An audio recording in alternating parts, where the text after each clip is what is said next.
आणि विधानसभेमध्ये फक्त आता मुख्यमंत्री बोलणार आहेत। आजच्या विशेष अधिवेशनामध्ये फक्त मुख्यमंत्री एकनाथ शिंदे आज बोलतील।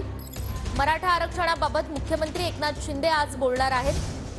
आजच्या विशेष अधिवेशनाच्या या कामकाजादरम्यान मराठा आरक्षणाच्या मुद्द्यावर विधानसभेमध्ये फक्त आणि फक्त मुख्यमंत्री बोलणार आहेत। मुख्यमंत्र्यांव्यतिरिक्त आज कोणतेही मंत्री किंवा विधानसभा सदस्य बोलणार नाहीत।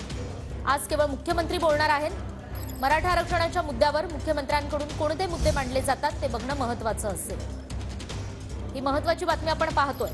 मराठा आरक्षणासाठी 2 दिवसीय विशेष अधिवेशन बोलावण्यात आलेलं आहे आणि इतर कोणतेही नेते आज आरक्षणाच्या मुद्द्यावर बोलणार नाहीयेत।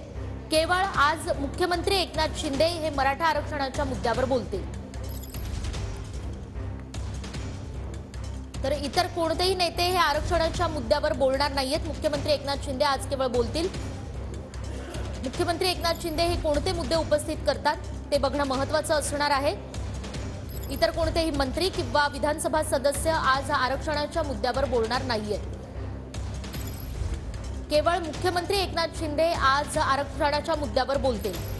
मराठा आरक्षणाबाबत अनेक प्रतिक्रिया किंवा विरोधी पक्ष नेत्यांकडून विरोधी पक्षाकडून अनेक हरकती घेण्यात आलेल्या आहेत। अनेक मुद्दे निदर्शनास आणून देण्यात आलेले आहेत आणि राज्य मागासवर्ग आयोगाकडून सादर करण्यात आलेल्या मसुद्यातील बाबी या सर्व मुद्द्यांवर मुख्यमंत्री एकनाथ शिंदे आज विधानसभेमध्ये बोलणार आहेत। मुख्यमंत्र्यांव्यतिरिक्त इतर कोणताही नेता आरक्षणाच्या मुद्द्यावर आज बोलणार नाही। विधानसभेमध्ये थोड्याच वेळात आरक्षणाचा मसुदा आज सादर होणार आहे।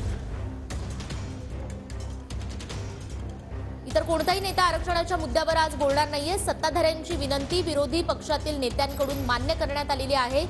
मुख्यमंत्री एकनाथ शिंदे आज केवळ बोलतील। विधानसभेमध्ये मराठा आरक्षणाच्या मुद्द्यावर आज फक्त मुख्यमंत्री एकनाथ शिंदे बोलणार आहेत आणि विधानसभेमध्ये थोड्याच वेळात आरक्षणाचा मसुदा सादर होणार आहे। मराठा समाजाला 10% आरक्षणाची शिफारस करण्यात आलेली आहे। तर मराठा समाज सामाजिक आणि शैक्षणिक दृष्ट्याही मागास या ठिकाणी मसुद्यामध्ये दाखवण्यात आलेला आहे। ओबीसी आरक्षणाला धक्का न लावता मराठा समाजाला स्वतंत्र आरक्षणाची तरतूद या मसुद्यात करण्यात आली आहे। मंत्रिमंडळ बैठकीमध्ये मराठा आरक्षणाच्या या मसुद्याला मंजुरी सुद्धा देण्यात आली आणि आता थोड्याच वेळात विधानसभेमध्ये आरक्षणाचा मसुदा सादर होणार आहे। मराठा समाजाला 10% आरक्षणाची शिफारस करण्यात आली आहे। मराठा समाज सामाजिक आणि शैक्षणिकदृष्ट्या मागास असल्याचंही सिद्ध करण्यात आलं आहे।